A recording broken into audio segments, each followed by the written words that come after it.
Hi friends, வெண்ணிலா sponge cake எப்படி செய்கிறதுன்னு பார்க்கலாம் வாங்க. இதில் வந்து நம்ம பேக்கிங் சோடா, ஆயில் எதுவுமே சேர்க்க போகிறதில்ல. இதுக்கு வந்து மெஷரிங் கப்பில் 1 கப் அளவுக்கு மைதா எடுத்துக்கலாம். மெஷரிங் ஸ்பூன் செட்டில் வந்து இருக்கிறதுலே சின்ன ஸ்பூன் இது, 1/4 ஸ்பூன் இது. இதில் வந்து 2 ஸ்பூன் அளவுக்கு பேக்கிங் பவுடர், 1/4 ஸ்பூன் உப்பு சேர்த்துட்டு இதை நல்லா சளிச்சிக்கலாம். அதுக்கப்புறம் இந்த மாதிரி விஸ்க் வச்சு நல்லா மிக்ஸ் பண்ணிக்கலாம், இல்லைனா 3 தடவை சளிச்சு எடுத்துக்கலாம்.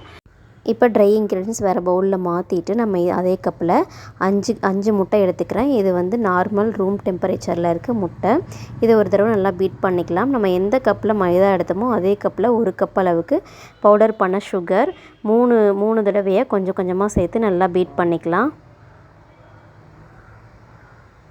இதில் 1 டீஸ்பூன் அளவுக்கு வெண்ணிலா எசன்ஸ், 1/4 டீஸ்பூன் அளவுக்கு பைனாப்பிள் எசன்ஸ் சேர்த்துட்டு நல்லா பீட் பண்ணிக்கலாம். இப்போ கொஞ்சம் கொஞ்சமாக நம்ம ட்ரை இன்க்ரீடியன்ட்ஸ் ஆட் பண்ணி கட் அண்ட் ஃபோல்ட் மெத்தடில் மிக்ஸ் பண்ணி எடுத்துக்கலாம். ஓவர் மிக்ஸ் பண்ணக்கூடாது. நம்ம எந்த டின்னில் பேக் பண்ணுறோமோ அதில் பட்டர் ஷீட் போட்டு அதில் ட்ரான்ஸ்ஃபர் பண்ணிக்கலாம். ஒரு தடவை மட்டும் டேப் பண்ணிவிட்டு 10 நிமிஷம் ப்ரீ ஹீட் பண்ண ஓடிஜியில் 35 நிமிஷம் வேக வச்சு எடுத்துக்கலாம். இந்த மாதிரி நைஃப் விட்டு பார்த்திங்கன்னா ஒட்டாமல் வரும்.